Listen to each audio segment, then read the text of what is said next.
So what happens when you have the attachment to anything?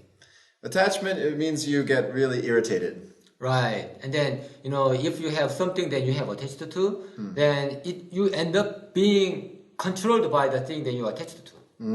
Like what? Because you want to control over things, and that's why you have an attachment over it. Right? For example, I have attachment to money. To money? To Yes. money. Oh, yeah. I have money. I don't have money. Important, right? Yes. And then when you are attached to money, especially, then are you attached by like this, or like this, or like this? Careful with that pen. Yes. You're going to hurt yourself. Yeah. So yeah, the level of attachment. But isn't that also like, what if I just really like something and love something? Isn't that okay? Yeah, so that is why we say that let go of attachment. Yeah, but what if I don't want to let go? And then when you say let go of the attachment, you say not nicely say, oh, let go of your attachment. But you say that let go of your money. Oh. Let go of your family. I don't think you're going to find many fans that way. Let go of people. Let go of your physical health and comfort. Yeah, and then Not going to be so popular, right? Yeah, that means that I have attachment to this money. How can I let go of this money? Right. And then if you say that let go of this money, then oh my God, you are crazy. Yeah. Practically speaking, we need money, right? Right, we need money. We need family, A lot. friends, A lot. all this stuff. When you let go, that means for your true peace. Ah. So when you are attached to money like this, Uh-huh. then do you have free hands? So you're talking about let go. Are you talking about letting go, like cut it out from your life and never have money, never have comfort, never have friends? Is that what you mean? No. So you are not free. Your hands are not free. Yeah. And Why when you not? let go, Uh-huh. because you cannot move your hands. Yeah. That's right. So And you let shouldn't go. go around holding a pen like that. Right, and then let Or go anything of for the that hands. matter. Then, So let go of it. But that looks like, oh, I'm getting rid of it. And a lot of people don't want to get rid of the things that they're attached to. But instead of just getting rid of it, what can we do? so this is abandoning. Abandoning. Yeah, we are not asking them to abandon anything. Yeah. But let go of the attachment. And then Yes. when you let go of the money, Uh-huh. attachment to money, where's the money now? Yeah. It's here. So the money is still here, but what is the attachment? That's, I think, one of the key points. Attachment is the fear of losing it. Ah. So it's in your mind. It's the fear that causes us to hold on tight. Right. And a lot of things, if we hold on so tightly, we end up not being able to use them. If you hold on to this pen too tightly, you can't actually write with it. You might even break it. Actually, this has you rather than you have it. Yes. So a lot of people say if you're that attached, it controls you. Right. So letting go of attachment doesn't mean letting go of the thing necessarily. Well, sometimes it does. But letting go of the fear of losing it, it doesn't mean you're going to lose it. Right. Fear is a very negative force. And it often underlies our desire to control. Right. It's so sneaky. So Very sneaky. powerful. And easy to defend. Oh, but actually I need this. It's really important. It's not attachment. It's just logical. I need this. How can you say that I should let it go? Yeah, what's wrong with you? Are You're you some kind of a nonsense. monk? Yeah. Are you some kind of a monk? No. No. I'm a nun. A nun? Oh, I didn't know that. All right.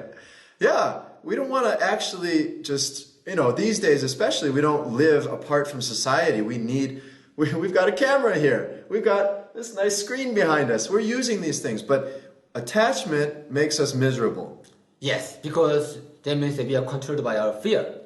It looks like we're having fun. It looks like we've got the things that we desire, but actually inside the fear keeps coming up. Oh, what if I lose it? Right. What if it's not good enough? What if I need something better? Right. So letting go of attachment means that letting go of the fear of losing it. Yes. And then finally you will have the control over it.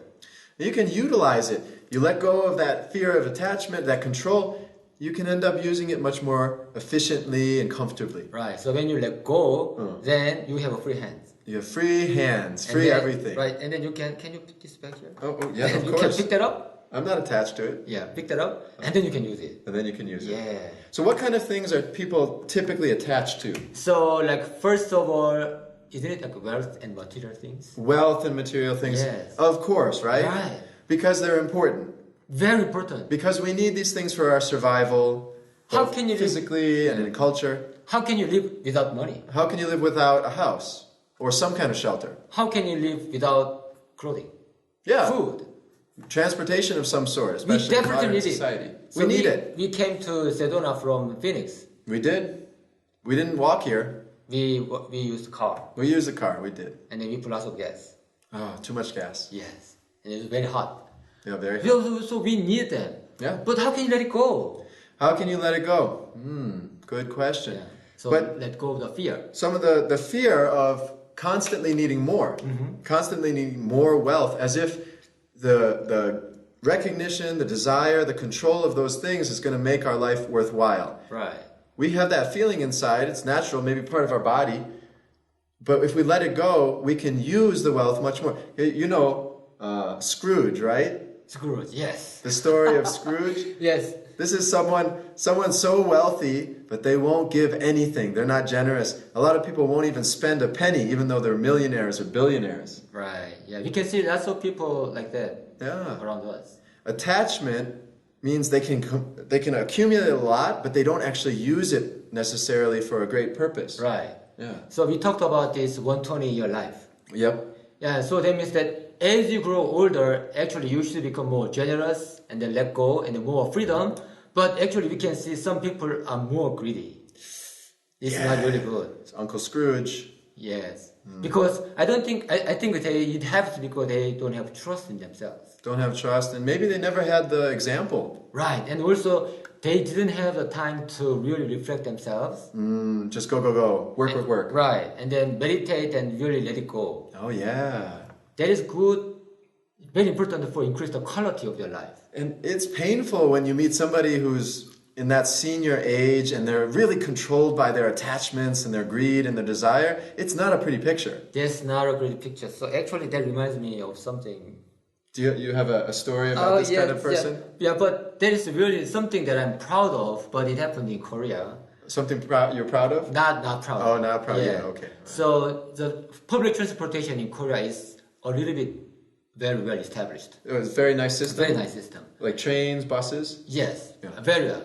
And then there were some people on board the bus. Sure, yeah. And then there are rush hour. Limited seats. Yep. And there are some empty seats, and I was sitting over there. And then there was one empty seat, and then there was some middle-aged woman in Korea. Middle-aged Ajumma. Ajumma. Yeah, Ajumma is a very respectful word because they have like nerve to stand up against the injustice to their children. Right, like a mother who's really strong. Maternal love. Maternal love, yeah, sure, great. Yeah. Ajumma. Yeah, and then their typical Ajumma on board on the bus.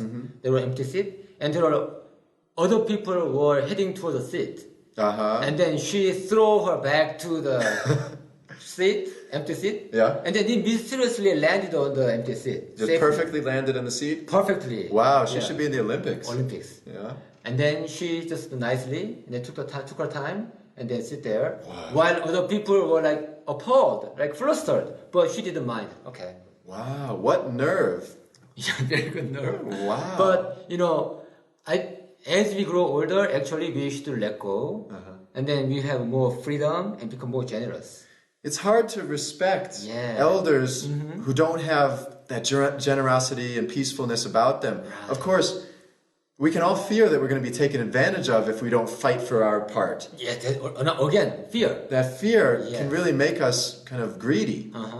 But that's really not a good way. And it's hard to respect the elder generation if we see that. Right. So we say that, we are losing the quality of the culture that the younger generation respect the older generations. But, we should do our roles. So senior generation should play their role so that younger generation can respect them. Right. And also younger generation should learn about the courtesy and also find the wisdom for the senior generation. So letting go of attachment, letting go of fear is one of those key points to becoming more generous, more peaceful, opening the heart. What other kind of things are people typically attached to besides wealth and resources? Yeah, maybe because of power and prestige. Oh, power and prestige. Yeah. Recognition? Fame? Yeah, especially with the development of social media and internet. And everybody wants to become a star, the celebrity of the social media. Yeah, hi, we're stars. Yes. Yeah. So I think it is getting more and more serious. Very serious. And a lot of people, even as they get older, they want to hold on to that. And even if it's in a small way, maybe they have a role at a company or maybe among their friends and community, they have a certain reputation. but they really hold on to that. But what does that do to us if we're afraid of losing that? Oh, then it is really negative effect on our life. We can be so irritated, so defensive, because as we get older, what happens? Naturally, our body declines. Maybe if we've gotten a lot of recognition for our good looks and our intelligence, maybe that's not as good anymore. It can really hurt inside when we feel that change. Right. And then there's old Korean saying, a tiger, when they die, they leave skin. And then a man, when they die, they leave their name. They leave their name. Yeah, that means that their reputation and also recognition is so important. Wow. And it is very important because not carrying recognition at all, not carrying social reputation at all, it also a problem. Yeah, if you want to help the world, a lot of times you do need to have some sort of recognition in society. Right. Yeah. But we are talking about something extreme. We are extremely attached to the prestige or fame, then they will cause lots of trouble. It can cause trouble. And can we take it with us, even if people do remember our name? Ultimately, what do we take with us? Only our soul, our true self. Right. We all know that. And yet, until the last moment, isn't it so easy to be attached to recognition? My name, myself, what I've done, where I'm from. I want to be remembered. I want to be remembered. Of course, we all do. And yet, it's a source of suffering. That's also We don't take it with us. That is why we need to think about the last moment of our life. When we are healthy, then it will increase the quality of our life a lot. Letting go of prestige, recognition, even that personal identity. Reminds me of the book by Carlos Castaneda. He's a famous writer. He wrote about shamans in the American Southwest. And this shamanic teacher, he reached some sort of enlightenment. And I always remember this saying, at the moment when he said he was going to leave the earth with his enlightenment, he said, don't think of me, don't miss me anymore. Because when I reach that point, I won't think of you anymore either. Because we'll all be one already. So beautiful. It was really so beautiful. Kind of shocking. Like, you mean when you leave, I shouldn't be lonely and miss you because you're not going to think of me? In some sense, it's shocking, but in another sense, it's really beautiful. Right, it's really beautiful. Yeah, really interesting. Yeah, and then we have like physical body and energy body and spiritual body. Yeah. 3 bodies. So when we die, that means that our physical body is gone. We know that, right? That's obvious. We can agree. Yeah. But that does not mean that our spirit, our soul is gone. No. Yeah, they will stay. No, I mean, all over the world, the traditions say that there is something that lives on. And it's many times people locate it right here in the heart. For example, Martin Luther King or Mother Teresa. Even after they are gone, people remember. People remember, people feel, people live in a certain way based on the example and the information that those individuals portrayed. Yeah. Because they went beyond the attachment of power, prestige. Right. And also we can see some senior people, some older generation, they always bragging about, my good old days. Oh, the good old days. I was famous. used to do something. Back in the day, we used to walk 3 miles each way uphill in the snow. Yeah. And back in the day, I was a high school quarterback and I could throw it a quarter mile. And it's funny sometimes, but it's not terribly attractive. Yeah, because, and then, the fact that you are proud of your past is a good thing. Good thing, no problem. But if you just talk about the past more and over and over and over again, it is not good. It's not good. Nobody else is really that enthusiastic about it. And even for me, it's not that good if I'm focused only on the past. What am I doing now? Right. That means that they are not satisfied by what they are and who they are now. Maybe not. Right. Yeah. Exactly. So we need to focus on here and now. Yeah, because there's always something really important going on right here, right now with our being, our life. We're here for a purpose. Right. At any age. Yeah. So when you focus on here and now, then we can go beyond the attachment of power and recognition. Absolutely.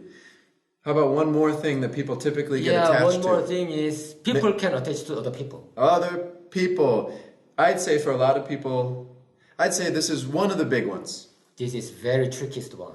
The trickiest one, right? Very trickiest. Yeah. Even people who are so already peaceful, already generous, already helping others a lot, this can be really hard not to be attached to. Yeah, because, even the thing that we call love.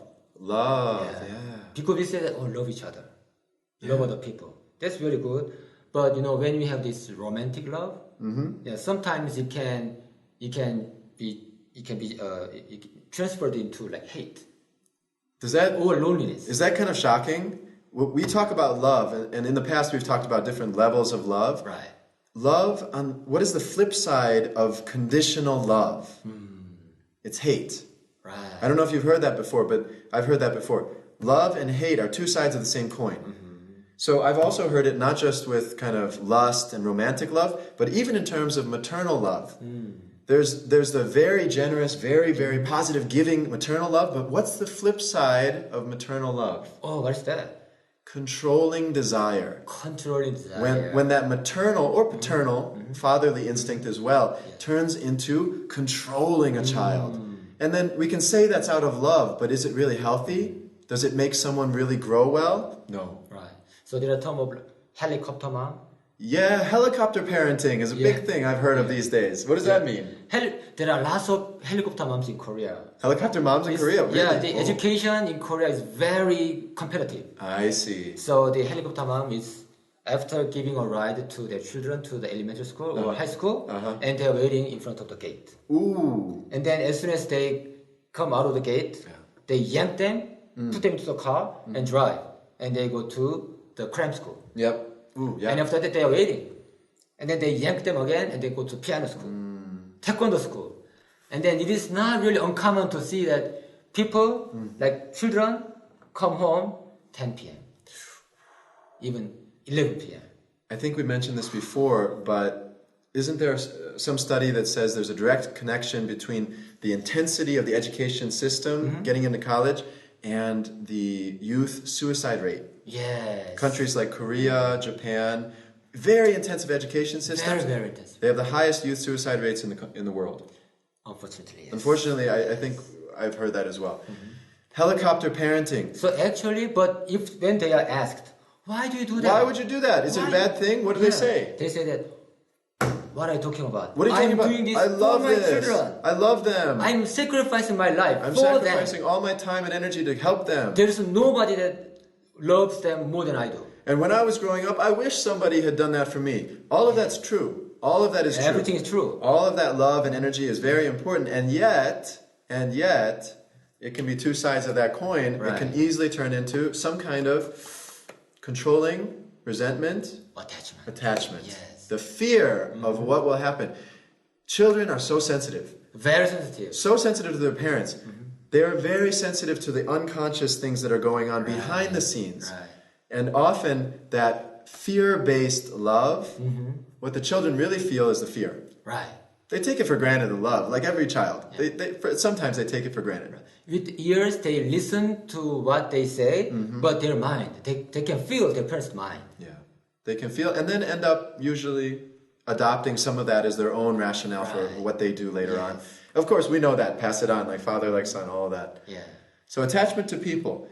Tricky because love is involved. Yeah. But because love is a good thing. But the fear. So what do? How do we let go of that? Well, I've always thought that one of the things is just face the reality, meditate, reflect. Right. We're not here forever. We can't keep our people with us, even if we love them a lot. We can't hold on to them forever. We can't control that. Meditating on that can be very painful. Right. But it can also be very enlightening. Yeah.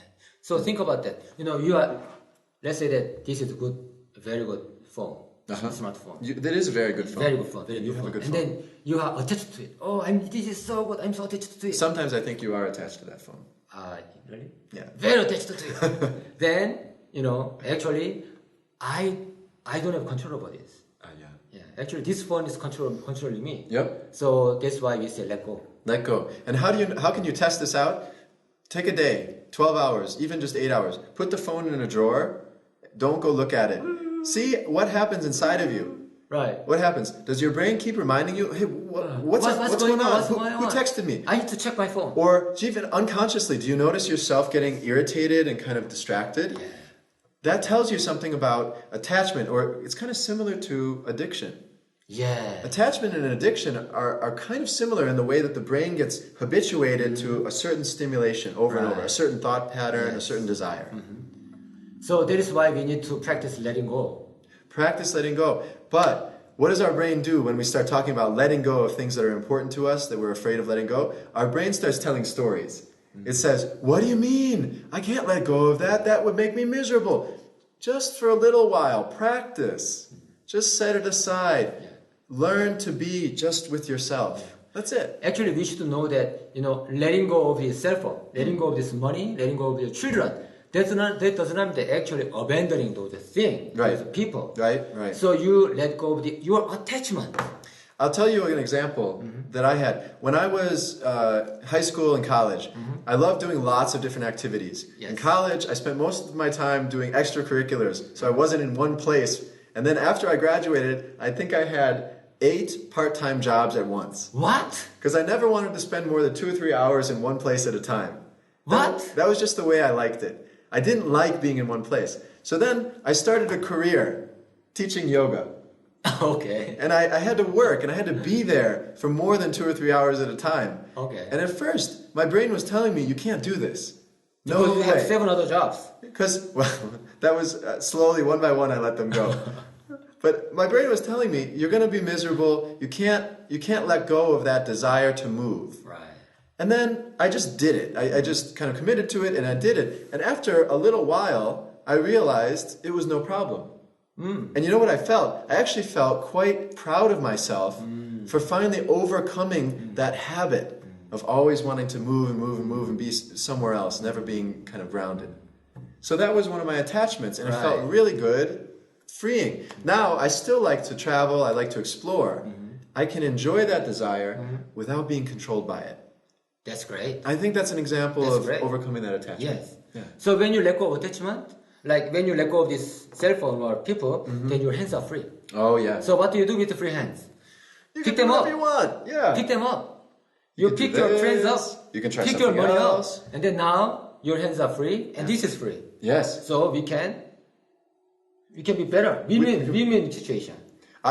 You reminded me of another really good example. I learned this at one of our workshops. They said, not only are we free to do different things, but take this as an example. I've got this piece of paper, something on it. I want to read it. My attachment makes me hold it this close. Right. It makes me really afraid to even bring it this far away. Can I read anything when I've got it this far away from my eyes? I can't see anything. Right. So actually the attachment doesn't just make us kind of stiff. It also means we can't do things normally. Not flexible. We can't be productive and effective. Right. Because I have to hold it out here. There's a certain relaxation that's necessary to be able to read something. And literally you have elbow rooms. And literally you got your elbow room. Yeah. And lots of things are like that. The closer we hold them, we talked about this, the less we're able to use them. Yeah, and another thing that bothers us for the attachment to people is guilt. Guilt. They say guilt is one of the most numbing, life-deadening forces that we can hold on to. Yeah. And also the feeling that, I'm a victim. Because Victim. of that person, Yes. my life is this. Because of that thing, my life is miserable. And you know what I'll tell you about that I think is very important, especially if you're watching this podcast. Because if you're watching this, I think you're probably interested in consciousness, you're interested in mind-body, in helping the earth. Right. A lot of people with that kind of interest are very sensitive. Very sensitive. They're empathetic. And a lot of people who are empathetic get into trouble with guilt. Why is that? Because they can feel when someone else is having a hard time. Right. They can feel when their own actions are out of line with the heart. Right, because there are some people who sever the connection, but there are people who are very sensitive and empathetic. The people who actually cut off that empathy, sometimes they look so strong. Yeah, because they don't care. In the media, you might be aware of some people today who look like they don't give a damn about what anybody else thinks or feels. And they look very strong for a while doing that. And then, unfortunately, we can see those people over and over again every day. Yes. And then they are the people who are in the media. In the media a lot. But however, the people who really care from the heart, let's say feel empathetic, they often get stuck with feelings of guilt, with feelings of doubt, because they can see I'm not perfect. And then they can see, things are unclear. Things are unclear. I want to do this, but isn't this really aligned with the higher cause? Yes. And then something that bigger than myself? But so that's why they are struggling. But other people who are disconnected, they don't care. They look fine. So anxiety, depression, there's a lot of information out there that maybe anxiety and depression are symbols of a soul that actually is awakening. But what do we need to do? We need to be strong. Right. So for those of you watching this, especially if you are empathetic, we need to build our strength through diligence, through self-reflection, and through physical strengthening too. Yes. All those things. Right. So we need to have this confidence because when we are mentally weak and when you have doubt, and we have lots of mental illness from that, then we tend to torture ourselves. Hopelessness. Yeah. Hopelessness, right? Empathetic. We can often feel hopeless. So instead of that, let go of the attachment to being guilty. Yeah. And I once heard from psychologists saying that, if you get especially panic disorder, that means that you have a good personality. Good personality. Because you care others so much. Sure. Yeah. So become confident about that. Become confident. Trust in yourself and be strong. Letting go of guilt does not mean that you turn into someone who doesn't care about others. It means that you're someone who doesn't judge yourself and make yourself guilty. That's it. That's all it means. You can still care and work for other people and be sensitive to them as much as you want. So that means we need to praise ourselves. Yes, unconditionally. Compliment. Positive, compliment, all the time, unreasonably well. If you go to my personal YouTube page, you'll see a little video of me golfing. I love to golf. I'm not particularly good, I'm all right. But I did this one golfing trip where I said, I'm going to be unreasonably positive. So every shot I hit, even if it was terrible, I said, that was awesome. That was the best shot I could have hit. But actually, when we golf together, that's when you told me that. I was like, oh my God, this is a terrible shot. But you said, that's a great shot. Great oh my shot. God, that's great. And even when I know that, this is bad, but hearing what you have to say about, this is good, that makes me feel better. Yeah. So what about I tell it to myself? Who else can do it for you 24 hours a day? Can someone else be around you giving compliments all day, every day? I hope not. That's often the problem with people who become celebrities. They've always got someone to tell them how great they are. And then eventually, after a few years, those people are not around anymore, and some of them haven't learned how to compliment themselves. Right. So that is why we can see that they have lots of pride of being celebrities, and then later people gone, then their consciousness plummet. And really go into depression. Shame or guilt or apathy, all that. And now some don't. Some have really learned to internalize that positivity. Yeah. And all of us can do that. A lot of people who grew up with hard circumstances had to learn how to be their own encouragement. Yeah. And they end up taking that and creating a really successful life. From that sense, what is the biggest recognition? The biggest recognition. What is the biggest recognition? The biggest recognition is recognition of the soul. Recognition. Now, how is that different from arrogance? Actually, arrogance from soul, I don't think it's a bad thing. Arrogance is a funny word. What does it mean? What does it really mean? Well, sometimes we think arrogance means being mean, being bossy, being inconsiderate. But at its root, I asked a teacher one time, I said, okay, what does arrogance actually mean? Arrogance. And this teacher told me, arrogance means listening to the other voices, not your soul's voice. Believing too much the other voices. I see. Ego's voice. The ego's voice. Now, how do we know the difference? Well, that takes a little time. It takes some reflection. But there is a difference. So then how about being arrogant, listening to their soul? In that case, you're just really listening to your true self with confidence. Wow, that means you are confident and strong. It kind of looks like some people are so arrogant about listening to their ego and they won't listen to anything else. Be that way about your soul. You listen to your soul and you won't compromise it for anything. That reminds me of something. Ilji Lee, the founder of Body and Brain Yoga. Yep. And then he was once asked by a junior high school student. And then he asked, I have a question. Why do we need enlightenment? Then it was the meditation tour and everybody was looking at it because they were curious. Oh, sure. But they didn't dare to ask. Of course, right. Sometimes you need the young people to ask. Yes. So that's what they asked. He asked. And then Ilji Lee looked at him and she smiled. And then he gave the great answer exactly right for him. And it really stays in my heart. They said that we need enlightenment to our life brightly and strongly. To have bright and strong life. So that means that it has comparable to being arrogant based on our soul. Yep. when we are confident, then we become so bright and we become so strong. So why don't you have that? Strong. And who can do that? Does that come from other people encouraging you? No. It comes from you. Like a lot of stories of people who've really jumped up and made success and inspired others. At some point, they just decided that they were going to live that way, and then they wouldn't stop. And now other people will criticize you sometimes. Right. When you really want to live for your soul, other people will say, "You're so arrogant. Why do you want to be the center of attention? Why do you think you know everything? How do you have all the answers?" Yeah, fair enough. But all you can do is take that, listen to that feedback sincerely, and then again, listen to your soul. Yeah, because if you have the mind to care other people and the love for humanity and love for the earth, then why don't you become arrogant a little bit? Be a little bit arrogant. So confident. Yeah. And then boldly say what you have to say.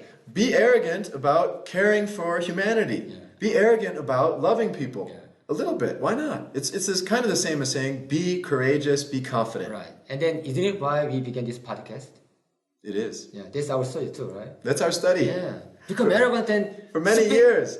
For many years, I think both of us are the kind of people naturally who grew up a little bit shy, a little bit uncomfortable being the center of attention. How about public speaking?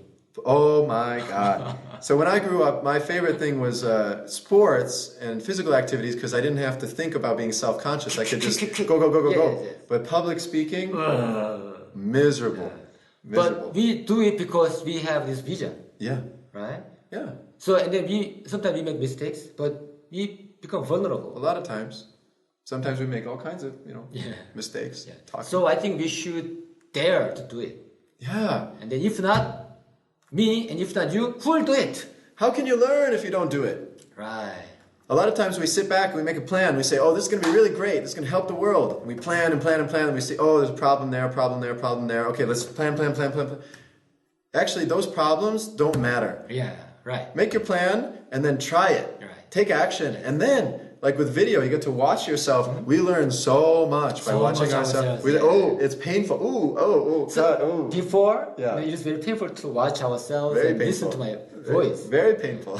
So if you are watching this video, then why don't you create your own YouTube channel?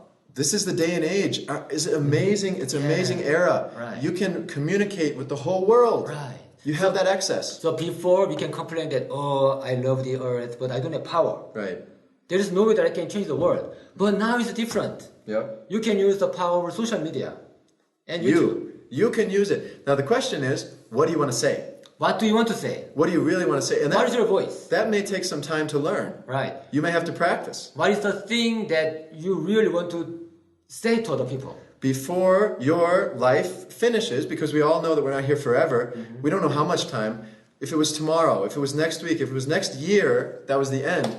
What would you really have wanted to finish by then? Yeah, and then we can take time to deeply listen to your heart. Yeah. And what is the message that your heart wants to speak to you and also speak to other people. Yes, and don't be attached to any one feeling or any one way of doing it, because when you ask yourself, sometimes you run into all kinds of different emotions. Sometimes there's fear, sometimes there is shame, there is grief, but that doesn't mean you're in the wrong place. Right. That's just part of the phenomenon. Yeah.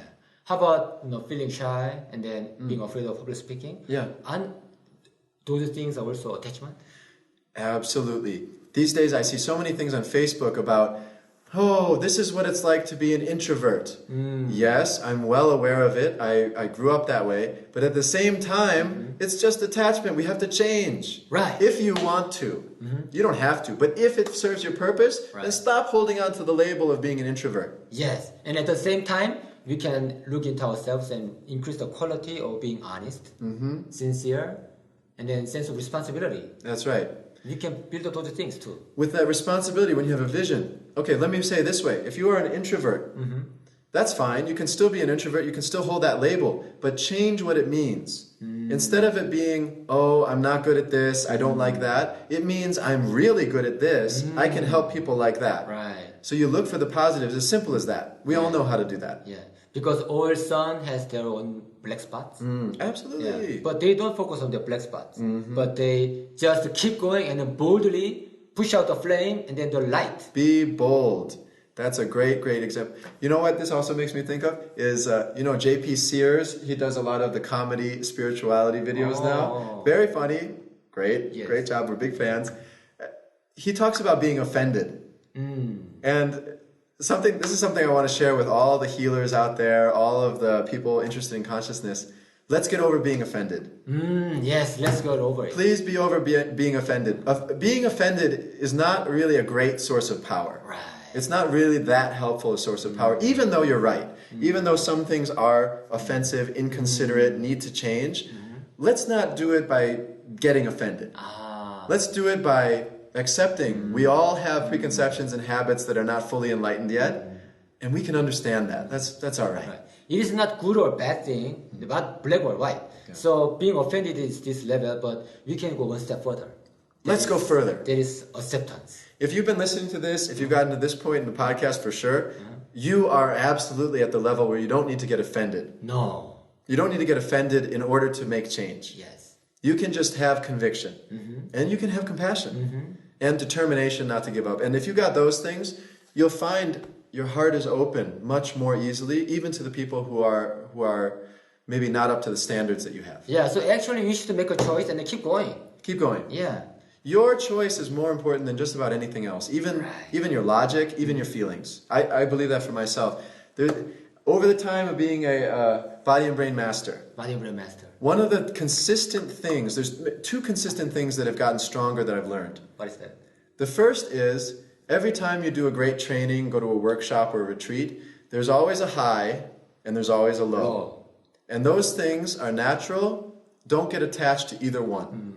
Just because you feel great after doing training, don't expect it to last. Just because you feel really bad after you crash, don't take it too seriously. Yeah, we can see lots of members, when we go up, really great. Oh, I had a great experience. I'm going to feel like this forever. And then I feel like flying high. Flying high. And then later they come down. Ooh. And then they said, oh, this is not my path. That's right. There's no way that I am wrong. Right. So I'm going down the message up. My emotions are telling me. They're telling me that it wasn't real. And they make it even better. They say, oh, I'm so great. I'm so happy that I'm great. And they go way up here. And then they go down. They say, oh, I'm down. I'm so miserable because I'm down. And they go even lower. Right. So over time, I've learned trust. Trust your path. Trust your growth. Trust the principles. Even when you go up and down, don't make it bigger. Just trust and keep moving. Right. So this is also phenomena. Going up or down. Everything is phenomena. Exactly. So keep going. This is important. Don't waste your energy too much. Enjoy, but don't go too up and down. So trusting. You can enjoy the wave. Enjoy. This is phenomena, but the real thing is the ocean. And that's why surfing is such a great metaphor, because you're not in control when you're surfing. I mean, I'm not a big surfer. I really respect those who are. I have a problem with fear of sharks. Should I get over that attachment? Yes. Okay. But don't try to fight with the real shark. Oh, okay. Maybe a different way. See, intelligence is also important when dealing with attachment. You don't just fear of heights. You don't just jump off. No. So anyway, getting over attachment, trusting, and then what was the other one? I have no idea. Maybe you can do another podcast about that. Okay, when I think of it, I'll make another podcast. It'll come back. Anyway, it was something really, really amazing and brilliant, and I'll share it someday. So actually, being a body and brain yoga master, we are learning lots of things. Yeah. This is itself is our life. So it's been a pleasure. Yes, really good. Yeah. So please leave us a comment. Absolutely. And let us know what you think, and then suggest. Anything, question, comments, suggestions. Don't forget to like, subscribe, and please share. We'd love to. We're going to make our podcast better and better depending on what people want to see, what they're interested in hearing about and talking about. So please share your interests. And then we want to connect that with our mastership. Mastership, yeah. All right. So thank you so much for watching us. Thank you. Yeah, we'll see you next time. Next time. Bye-bye. Bye-bye. Oh my God. How long was it?